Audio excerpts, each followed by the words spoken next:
Jesus, o Mestre inconfundível, esclarece aos discípulos a grande responsabilidade que ficaria a todos na multiplicação do pão da vida, na multiplicação da mensagem de luz, que todos nós deveremos experimentar para não perdermos o rumo das nossas existências, não perdermos o significado, a essência da vida, aquilo que nos traz aqui na Terra, no plano físico, no campo onde nós atuamos.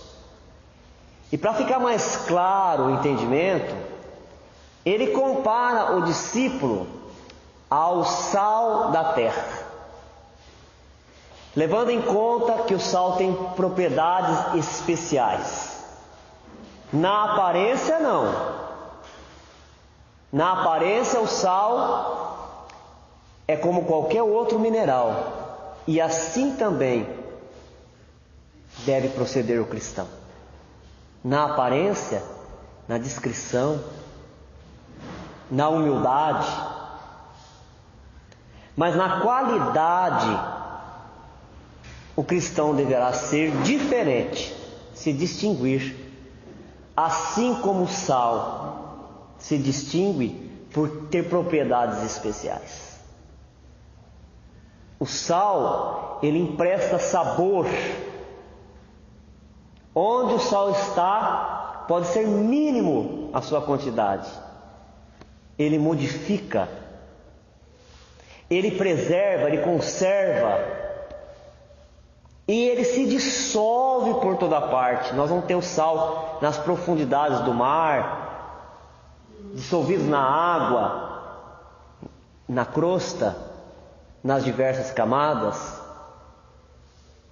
Foi o que nós vimos quarta-feira passada. O cristão deverá estar em toda parte. Ele se mistura com os outros.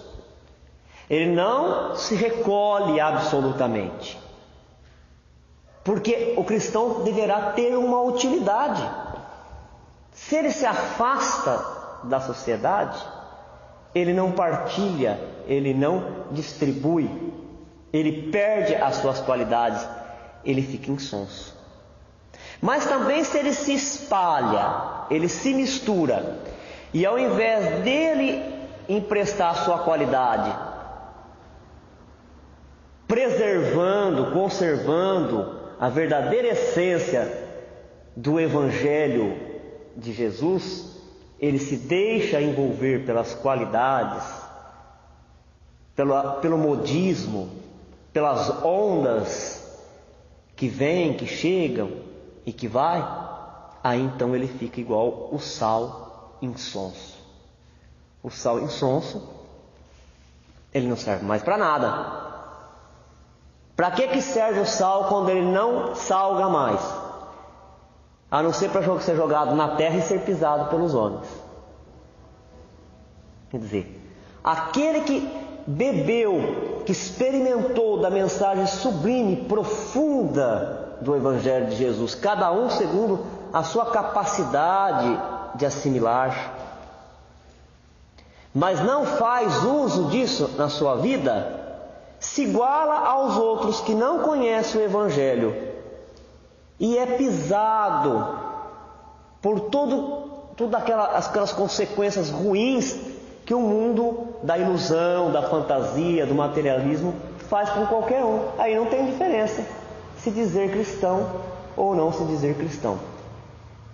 Então, segundo o que nós estudamos quarta-feira passada, o cristão genuíno é aquele que de uma forma simples, de uma forma humilde, na aparência não faz propaganda, ele segue com fidelidade aos ensinos de Jesus e ele se apresenta na vida. E a maneira dele viver, a maneira dele exemplificar, dar testemunho aos ensinamentos, faz ele ser notável, mesmo que ele não queira. E então ele acaba servindo de exemplificação para os outros que, vendo que ele se enche de esperança, mesmo perante as provas mais difíceis, ele não perde a fé em Deus, ele não perde o rumo, ele não perde o equilíbrio, então as outras pessoas percebem que existe uma maneira diferente de viver e começam a querer ser como tal. Assim como o sal, o cristão tem que ter equilíbrio, porque também se a gente coloca pouco sal, a gente não sente o gosto, não alcança a utilidade. E se coloca muito sal, estraga a comida, é o equilíbrio. Em tudo nós deveremos ter equilíbrio. E buscar esse equilíbrio e vencer, experimentar esse equilíbrio. Jesus, ele explica, ele não traz um código secreto, ele não traz uma doutrina estranha para se mostrar superior. Pelo contrário, todo aquele que tem uma mente iluminada e privilegiada tem uma capacidade de síntese admirável. A gente está sempre falando isso, né? A gente quer falar alguma coisa, faz um rodeio, fica buscando palavra, na hora que acaba de falar, fala, não era isso que eu queria falar. Mas as mentes iluminadas, e nós vamos ter na figura de Jesus a maior de todas, tinha capacidade de síntese. O ensinamento de Jesus é extremamente simples, por isso que confunde a muitos. O que é a doutrina de Jesus, senão a doutrina da humildade e do amor? Mas ele se fazia entender, então pegou mais um exemplo para os discípulos. Olha, meus amados, guarde a fé, guarde a confiança em Deus, eu estou retornando para o meu reino, para o meu sólio sagrado, onde verdadeiramente eu sou rei. Mas vocês devem continuar o trabalho. Tiveram a oportunidade de conviver comigo, tiveram a oportunidade de conviver comigo na intimidade, de saber como eu penso sobre as coisas, de saber como eu ajo, qual é a maneira de proceder perante todos os temas da vida. Confiei em vocês informações que a massa não podia ainda compreender, porque não tinha maturidade, não tinha desenvolvido a sensibilidade espiritual para compreender. Então está depositado em vocês esse trabalho de dar continuidade à divulgação do Evangelho, porque o Evangelho é a árvore frondosa que deverá cobrir toda a terra. E quando isso acontecer, ninguém mais experimentará a miséria. Então Jesus, que já tinha comparado o discípulo com o sal, mostrando como que ele deveria ser, para não se perder, porque às vezes a gente começa com aquela empolgação, mas no meio do caminho a gente se perde. Por quê? Porque a gente começa a deixar outras coisas misturar no nosso sentimento, no nosso pensamento, e a gente começa a perder as qualidades. Agora ele vem ensinar de uma outra forma a mesma coisa, dizendo que os discípulos, vós sois a luz do mundo, em Mateus capítulo 5, versículo 14. Quando na linguagem evangélica, nos ensinos evangélicos, nós lemos a palavra luz, nós deveremos entender sempre que luz é entendimento, é conhecimento que vem tirar-nos das trevas, da ignorância. Porque aquilo que coloca o homem se perder é a ignorância que está dentro dele mesmo. Não conhecer é ignorar. Por não conhecer as leis espirituais, eu posso proceder em desacordo. E quando eu me desvio das leis de Deus, eu crio compromissos espirituais para mim mesmo. Porque toda vez que eu faço alguma injúria às leis do Criador, é responsabilidade minha organizar. Deus é amor, Deus é bondade, mas também traz na outra mão a justiça. O que nós deveremos entender como ajustamento, senão justiça, senão como ajustamento? Eu me desajustei, agora eu tenho que me ajustar. Eu desajustei as coisas, agora eu tenho que ajustar. Se até o homem que é limitado perante o Criador já entendeu isso e coloca nos departamentos aquela mensagem: tirou do lugar, coloca no lugar. Abriu, fechou. Sujou, limpa. Se até o homem, com as suas limitações terrenas, já conseguiu entender que para o bom andamento, o trabalho coletivo, o bem-estar de todo precisa ter regulamento, precisa ter regra, ordem. Imagine-se no universo, para que haja o equilíbrio entre o que nós queremos, o que nós fazemos, o que os outros querem e o que os outros fazem, não haveria de ter ordem. Então a luz aqui vem no sentido de compreensão, entendimento. E Jesus fala: vós sois a luz do mundo, mostrando de novo a sua proposta educacional.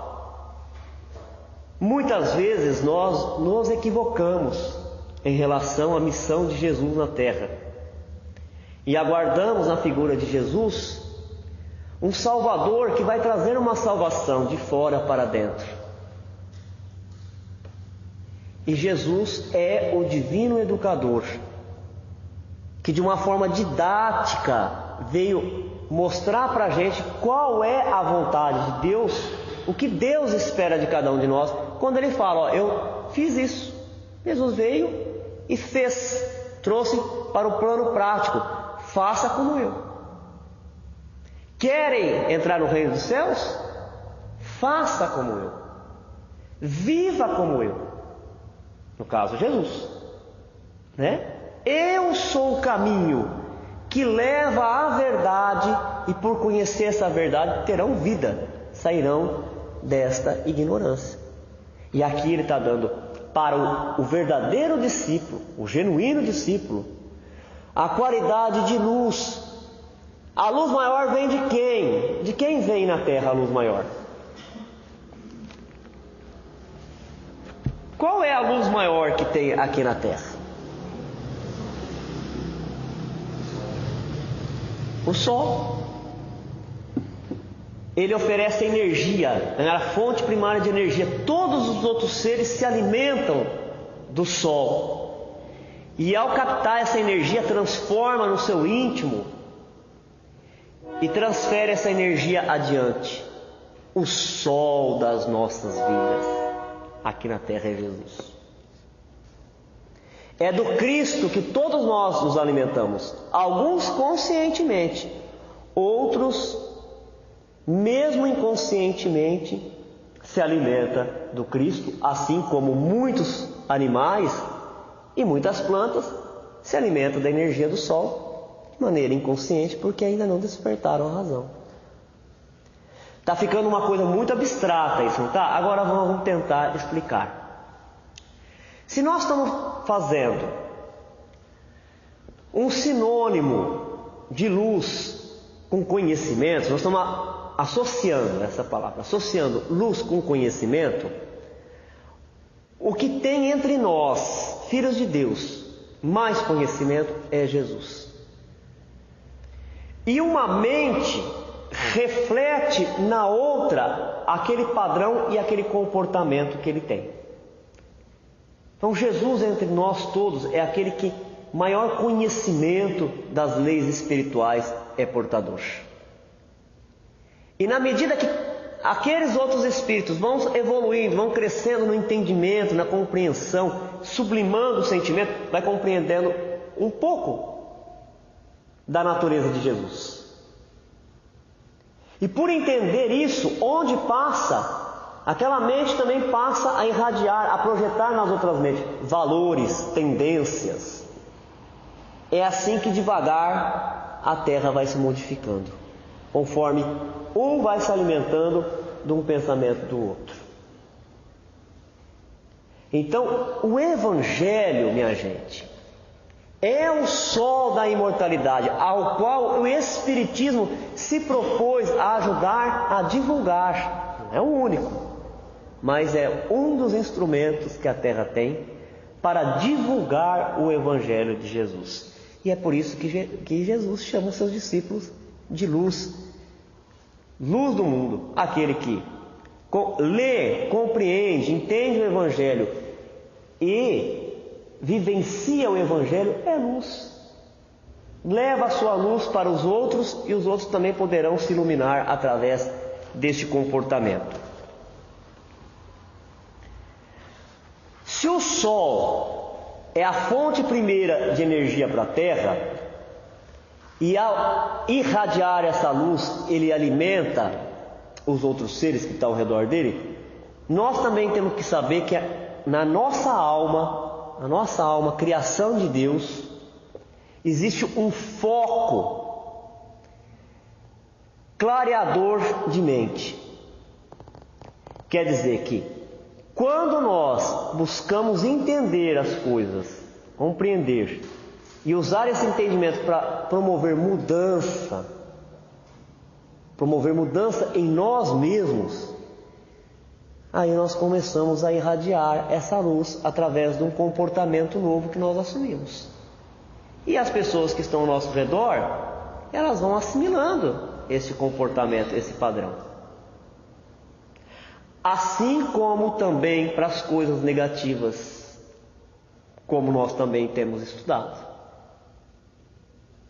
Quando eu começo a dar muita atenção às coisas ruins, aos acontecimentos ruins e aos defeitos que as pessoas trazem, eu começo a criar, projetar com a minha mente esses defeitos. E isso vai ganhando mais força, eu vou dando vida a isso, mais força, e vou introjetando, assimilando, me alimentando dessa criação. E daqui a pouco eu estou produzindo ou reproduzindo um comportamento que eu reprovava nos outros, de tanto eu ficar reparando. É por isso que o Cristo diz: seja indulgente para com o próximo. Quer ser severo? Seja severo consigo mesmo. Corrija o seu pensamento, corrija o seu sentimento, mas para o outro seja indulgente. Quando olhar o outro, pense: é um irmão meu, tem defeitos, também tem qualidades, está se esforçando para melhorar, mas ele não está. A gente fica nessa, né? Mas ele não está melhorando, não. Ele faz isso porque ele... Opa, cuidado, né? Cuidado, porque nós somos privilegiados, porque nós tivemos a compreensão, o ensinamento, aqui na Terra já, de que a nossa mente, ela é uma usina de força, ela é uma fonte criadora. Então nos pede Jesus que nós tenhamos respeito uns com os outros, amai-vos, instruí-vos, ao olhar para o outro, levantar a qualidade dele. Procure a qualidade de uma pessoa que está na tua frente, para você pôr atenção e ressaltar. Porque toda vez que nós ressaltamos defeito no outro, é a crueldade que tem em nós, disfarçado de outras coisas. Na verdade, a gente quer destruir o crédito da outra pessoa. Paremos para analisar. Eu começo a ver um defeito numa pessoa, eu começo a falar, e falo de novo, e repito: o que eu quero que aconteça com essa pessoa perante os outros? Que ela perca a credibilidade. É o meu egoísmo que está falando mais alto, o meu orgulho. Eu quero falar para os outros que eu me acho mais importante, mais inteligente, mais esperto, mais poderoso, mas eu não posso fazer isso porque vai pegar mal. Então eu começo a diminuir os outros que estão ao meu redor, a diminuir a credibilidade das pessoas. O que está no Evangelho a respeito disso? O que fala Jesus? Cuidado com o que faças a qualquer um desses pequeninos. Em outra situação ele fala: ai daquele que fala raca, né? Que era um costume daquele povo, e cospe no chão, chama alguém de louco. Ele estava dizendo isso: ai de quem fica divulgando, propagando o defeito dos outros para destruir a credibilidade, porque os outros podem não estar percebendo, mas a Deus nada escapa. Então você não vai ver, por exemplo, no espírita vida, você nunca vai ver um espírita chamar ninguém pelo apelido. Você nunca vai ver nenhum espírito chamar ninguém por apelido. O espírita não chama ninguém de apelido. Ele sempre vai procurar o nome da pessoa. Às vezes ele fala porque ele não sabe, mas ele vai procurar descobrir. Quando ele descobrir o nome, ele vai falar o nome da pessoa. O espírita, quando ele tem razão, se ele perceber que ao expor a razão dele ele vai ofender o outro, ele abre a mão da razão dele. Aí eu já estou vendo aí alguns falar, mas então ninguém é espírita. Não sei. É a qualidade do espírita. Não é? Que é a qualidade do cristão. Quando a atuação ela não for trazer luz para estimular as outras pessoas que estão ao seu redor, se educar e crescer e progredir, cuide para que você não seja motivo de escândalo, não é? Então, olha só o compromisso que Jesus dá para os seus discípulos. Não são todos aqueles que dizem Senhor, Senhor, que entrarão no reino dos céus. Não é porque eu me reconheço cristão, que eu tenho um privilégio perante Deus. Não é porque eu me digo espírita, que eu tenho um privilégio perante a espiritualidade maior que assiste à terra. Mas a simpatia será conquistada sempre por aquele que estiver caminhando lado a lado com a providência divina. Aquele que estiver diminuindo as dores, não aumentando as dores dos outros. Aquele que estiver ajudando, auxiliando, edificando, amparando. Não aquele que humilha mais, aquele que persegue, aquele que revida. Essa é a mensagem de Jesus. Então, olha só, a nossa alma é colocada aqui como um sol. Um sol ao qual o foco clareador vai sendo ampliado, vai sendo expandido na medida que nós vamos evoluindo com os nossos esforços de nos educarmos segundo o padrão que foi trazido pelo Cristo. Qual que foi o trabalho maior de Jesus?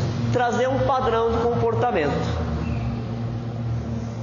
Um padrão de comportamento que não é fácil para o homem da terra assimilar de uma hora para outra, mas que é possível dele conseguir com muito esforço, com muita perseverança, com muito sacrifício do seu egoísmo em benefício de todos que estão ao seu redor.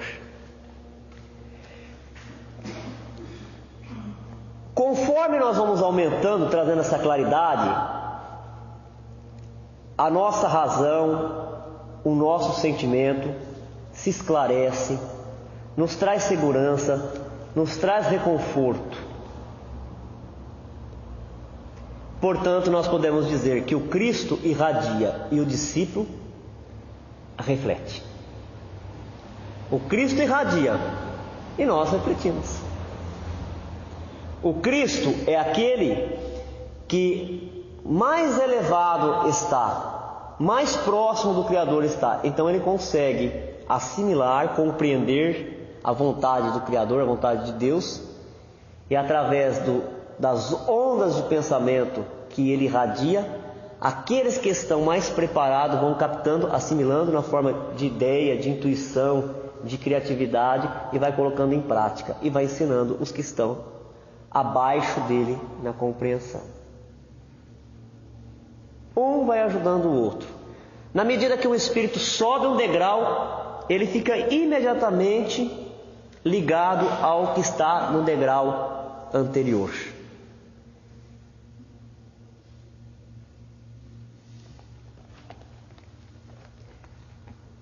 Não se pode esconder uma cidade edificada sobre um monte. Dá para esconder uma cidade que foi edificada sobre um monte? Tem uma montanha bem alta e aí construíram lá naquela montanha uma cidade. Dá para esconder ela? Não dá para esconder. Jesus está falando para o seu discípulo: quando você conseguiu compreender o Evangelho, você não pode esconder os ensinamentos. Por egoísmo, tem gente que segura conhecimento, retém conhecimento consigo e não passa adiante.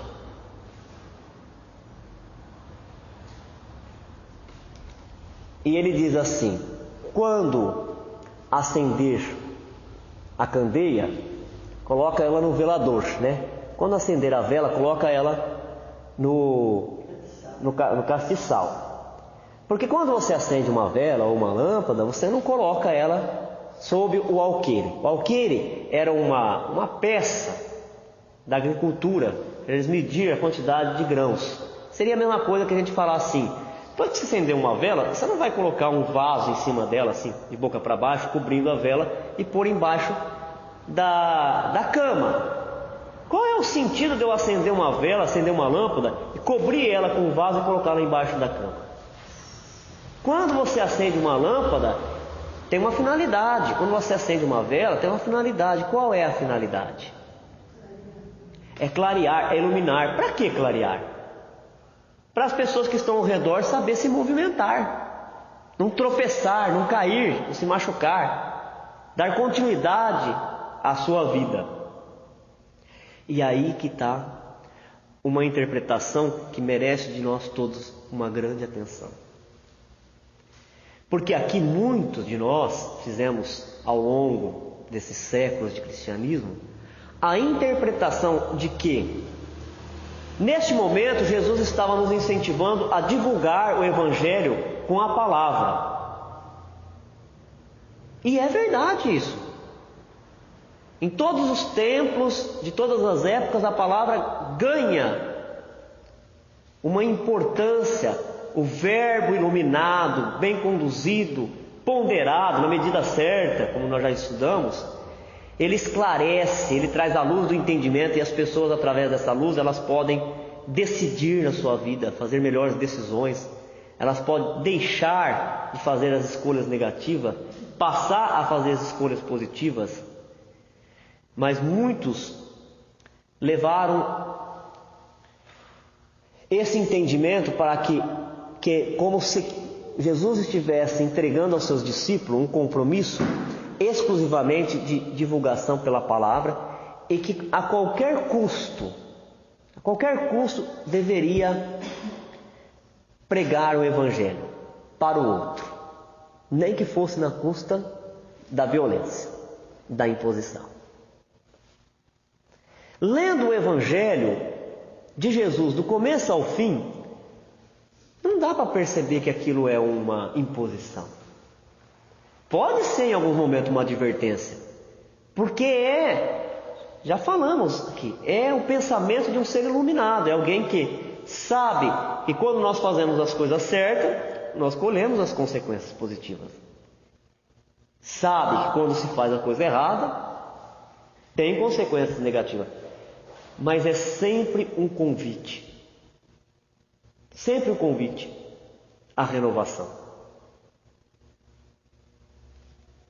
E muitos entenderam que nesse versículo era para pregar, para impor o Evangelho, esquecendo que a candeia a qual todos nós somos portadores é a nossa própria existência.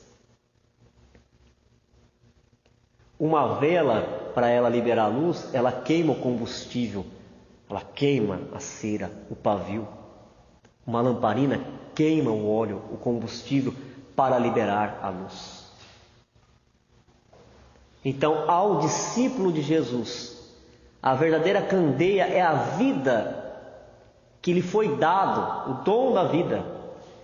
E ele deverá queimar todo o combustível, ou seja, canalizar toda a energia da sua vida para fazer algo de bom, algo que seja útil. Do que valeria um cristão que não é útil para ninguém? Não seria um sal insonso? Não seria um candeeiro embaixo do alqueire? Os ensinamentos do Evangelho, com certeza, eles são a luz que afugenta as trevas. E nós não poderemos, por causa dos nossos interesses pessoais, da nossa indiferença, colocar ele embaixo do alqueire. Cada um de nós, de acordo com o trabalho que nós fizemos, o nosso próprio esforço, a nossa própria evolução, conseguiremos perceber a luz de uma forma. Uns vão conseguir perceber mais, outros um pouco menos, mas na medida que vai caminhando, que vai avançando, vai conseguindo perceber, aproveitar cada vez mais. Mas viver a mensagem do Cristo com simplicidade e com modéstia e praticar o bem, deverá ser o entendimento mais profundo deste versículo. Quando Jesus aos seus discípulos diz: nem se acende uma candeia e se coloca debaixo do alqueire, mas no velador, e dá luz a todos aqueles que estão na casa. Porque é a esperança do cristão, é o otimismo dele, a fé nos momentos mais difíceis, nos momentos de maior testemunho, que vai fazer com que os outros que estão precisando sejam beneficiados dessa luz. Olha, essa pessoa, ela sofre tanto, né? Na concepção de quem está vendo, passa por tantas dificuldades, mas está sempre lá, sempre firme, sempre trabalhando, sempre esperando em Deus que as coisas vão melhorar. Assim resplandeça a vossa luz diante dos homens, para que vejam as vossas boas obras. A esse propósito, lembramos a extraordinária figura de Alcione, do livro Renúncia, autoria de Emmanuel, psicografia de Francisco Cândido Xavier. Atingido estágios angelicais da evolução, eximira-se de voltar à Terra, mas voltou, por iniciativa própria, a fim de ajudar um grupo de tutelados seus.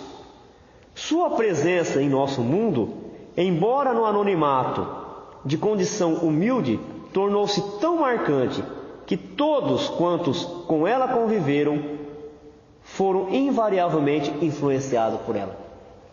Muitos já devem ter lido esse romance porque ele é clássico, né? Esse romance do Emmanuel com Chico Xavier, Alcione.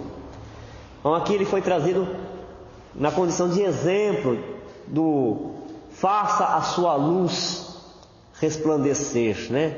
Brilhar perante os homens. Para quem leu o livro, né, Alcione era um espírito numa condição espiritual muito elevada. Já no mundo espiritual, ela tinha grandes possibilidades e estava indo muito bem.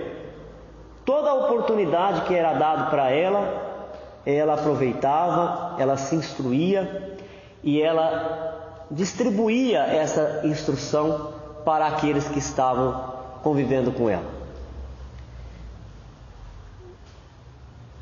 Ela recebia instruções sobre músicas clássicas de um teor, de uma qualidade divina, angelical, e tinha o compromisso de trazer isso para a Terra, inspirar os artistas da Terra. Mas como nós não fomos criados para ser só, nós fomos criados por um Pai que sempre nos chama a conviver em sociedade. Então tem esse impulso dentro da nossa própria natureza. E Alcione teve vontade de voltar à terra para ajudar um ente que ela tinha deixado há muito tempo, que estava em condições muito difíceis aqui na terra por causa dessa falta da luz, quer dizer, por causa da ignorância. E ela então comunica aos superiores espirituais do lugar onde ela está que ela ia encarnar. E a conversa que ela estabelece com esse mentor é célebre, porque o mentor fala assim: Alcione, para que você vai encarnar na Terra? No estágio que a Terra está, você não tem necessidade nenhuma, porque você venceu todas as provas. Você já venceu todas as provas que a Terra pode oferecer. E ela disse: mas eu quero para ajudar um amor que lá ficou. E o Espírito ainda insistiu um pouco mais, porque viu que ela estava indo tão bem, né, que ela podia ser melhor aproveitada ali onde ela estava, e falou assim: olha, então, eu não quero te desanimar, mas te desanimando já, né? A encarnação na Terra, para qualquer um, até mesmo para os espíritos mais experimentados, ela é uma aventura. Você pode sair muito bem sucedida de lá, mas você pode vir endividada, dependendo do que você fizer de você mesmo, das suas escolhas. E ainda assim ela quis vir. Por isso que o livro chama Renúncia. Ela renunciou ao céu. É como se diz em outras situações: como que uma mãe poderia ficar desfrutando da contemplação de um céu, sabendo que um filho seu está numa condição infernal, numa situação de sofrimento? É a solidariedade que a vida nos pede e que jamais Deus colocaria empecilho. Porque se Ele mesmo é amor, como que Ele ia criar separação? Então, ao se iluminar, resplandeça a sua luz, faça a diferença. Não tem importância que todo mundo faz assim. Ah, todo mundo faz assim, por que eu não vou fazer? Faça a diferença. Dentro da simplicidade, dentro da humildade, faça a diferença. E poderás desfrutar verdadeiramente do título de cristão. E glorifique a vosso Pai que estás nos céus. Aí não acaba ali a história não, hein? Só que para saber a história completa, tem que ler o livro, que tem o nome Renúncia. E glorifique a vosso Pai que estás nos céus. Mateus capítulo 5, versículo 16. O Pai está sempre nos céus. Isto é, nos planos de vibrações mais elevadas. O Pai é Deus, é o Criador. Ele está sempre nos céus, nos planos mais elevados. Agora perguntamos: onde fica isso? Um plano mais elevado? Está bem longe? Que? Coração? Dentro do nosso coração. Mas, lembre-se, quando for no altar apresentar a tua oferta, pensa, lembra se não tem um irmão que tenha algo contra ti. Se tiver, volta e se reconcilia, enquanto está a caminho com ele. Porque senão poderá acontecer dele te entregar ao carcereiro, o carcereiro te entregar ao juiz, o juiz te devolver ao carcereiro e ele te colocar na prisão. E de lá só sairás quando pagar o último centimo. Quer dizer, que aqui nós entendemos que o reino dos céus, o reino dos planos mais elevados, ele já está acessível dentro de nós. Mas desde que nós tragamos a alma limpa, a alma pura. Ninguém poderá fazer essa comunhão na prece, na oração, se estiver com raiva, com ódio, revoltado, insatisfeito. É isso que nos ensina Jesus. Depois nós criamos um monte de complexidade aqui nos sistemas para poder explicar essas coisas. Mas a mensagem de Jesus é simples, é difícil de praticar. dado as nossas limitações. Mas o ensino em si, ele é muito simples. Olha, Deus é uma força tremenda. Ele é um amor infinito. Mas para a gente se comunicar com Ele, nós temos que estar nesse plano de amor infinito. Nós conseguimos estar nesse plano de amor infinito? Não. Mas nós conseguimos estar nos esforçando no plano de amor? Então, dentro desse esforço que nós já conseguimos, naquilo que nós conseguimos almejar, então a gente já consegue compreender um pouquinho Deus. Quer dizer que tem espíritos que conseguem compreender mais Deus do que nós? Tem. Mas porque Deus faz essa distinção, Ele escolhe, olha, eu escolho você, não escolho você? Não, de novo nós podemos usar o exemplo do Sol. O Sol envia os seus raios, a sua luz, de forma igual para todos. Mas alguns se prepararam para receber. E aquele que se preparou para receber consegue canalizar melhor. A força é igual para todos, mas tem aqueles que conseguem canalizar e aproveitar melhor. O reino dos céus está dentro do nosso coração. Será sempre honrado e louvado todas as vezes que praticarmos o bem e nos mantivermos fiéis às manifestações da sua vontade. Os tributos da glorificação devem, pois, ser encaminhados ao Senhor, que é o legítimo doador, autor e direcionador da vida. Olha só. Então o reino dos céus está acessível a cada um de nós quando nós estivermos com o nosso coração puro de intenções, a mente pura, com objetivos nobres, um sentimento de amor, de doação. E aí então nós seremos contemplados por todo sentimento de satisfação, de alegria. Mas neste momento, nós devemos lembrar que toda a graça e toda a glória pertence ao Criador.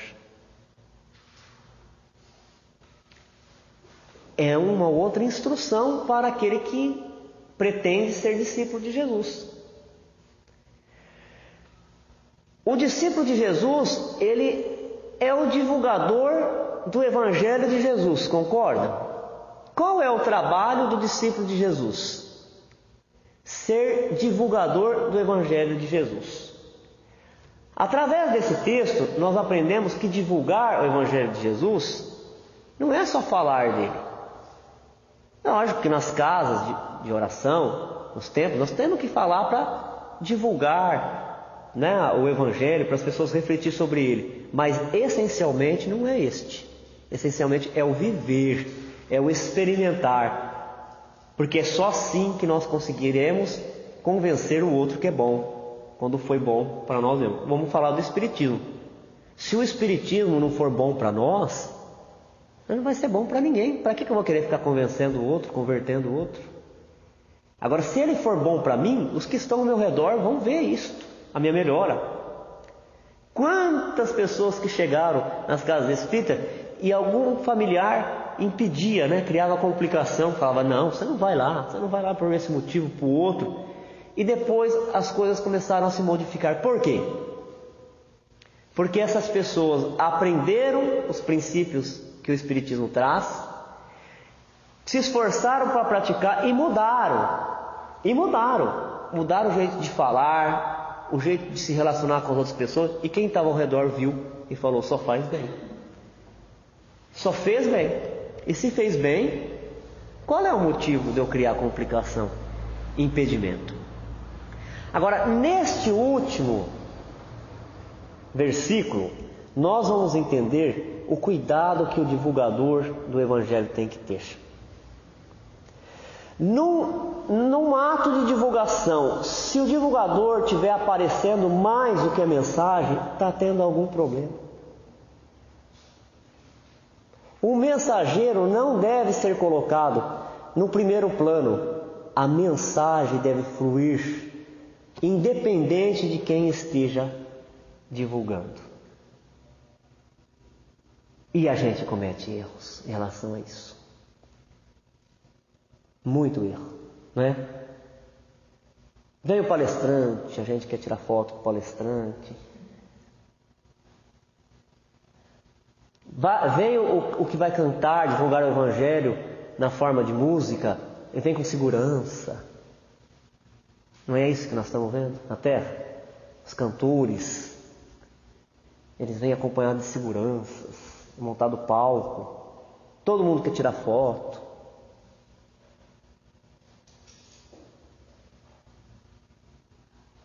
Eu só vou na palestra se for fulano de tal que vai fazer a palestra. Então aqui, olha só. Ou então quando é trabalho de cura, né? Quem está curando? Quem cura a gente? Senão Deus. Mas eu sou instrumento. Você não te... Então, isso mesmo, se coloca como instrumento. Só que, instrumento, se for instrumento médico, tem que estar bem limpinho, não é? Tem que passar álcool, fazer asepsia. Às vezes tem que colocar até no fogo. Vou ler de novo. O Pai está sempre nos céus. Quer dizer, a força de Deus sempre é pura, é inalterável, independente de que nós fizermos, não se altera. As leis de Deus, elas são imutáveis, incorruptíveis. Será sempre honrado e louvado todas as vezes que praticamos o bem e nos mantivermos fiéis às manifestações da sua vontade. Toda vez que nós conseguirmos fazer o bem, praticarmos o bem, nós vamos estar colocando em ação a força de Deus. Nós estaremos sendo fiéis a Deus, não porque nós escrevemos num adesivo, eu sou fiel a Deus, mas porque eu estou fazendo a sua vontade. Se eu estou fazendo a vontade de Deus, eu sou fiel a Ele. Eu tenho fé. É isso que é fé. Fé vem de fidelidade. Fidelis. Fiel. Fiel a Deus. Se eu não sou fiel a Deus, como que eu vou ter fé? Eu aprendo no Espiritismo, estou falando para mim, que o Espírito é imortal. Aí daqui a pouquinho alguém me dá a notícia que eu vou desencarnar, a casa desaba. Eu não sou fiel a esse conhecimento. Ou eu sou imortal ou eu não sou. Mas isso a gente é humano. Tudo bem, já estou falando, falei isso para mim mesmo. Nós somos humanos, nós temos essa falha. Mas neste momento, nós não estamos sendo fiel a Deus. Os cristãos primitivos tinham medo de morrer? Porque eles eram fiel a Deus. Jesus teve medo de morrer? Porque ele era fiel a Deus. Ele tinha plena consciência que o mundo espiritual é vivo, é dinâmico, que o Espírito segue triunfante lá. Agora, os tributos da glorificação devem, pois, ser encaminhados ao Senhor. Quem cura? O Senhor. Quem é bom? O Senhor. Por isso que nós não devemos elogiar palestrante, por isso que nós não devemos criar ídolos, se for cantores, em nenhuma religião, não é só na nossa. Mas ele é um pregador. Ótimo, que a pregação saia, flua, brote da sua boca e ecoe pela atmosfera. Mas nós nada somos, somos o pó da terra.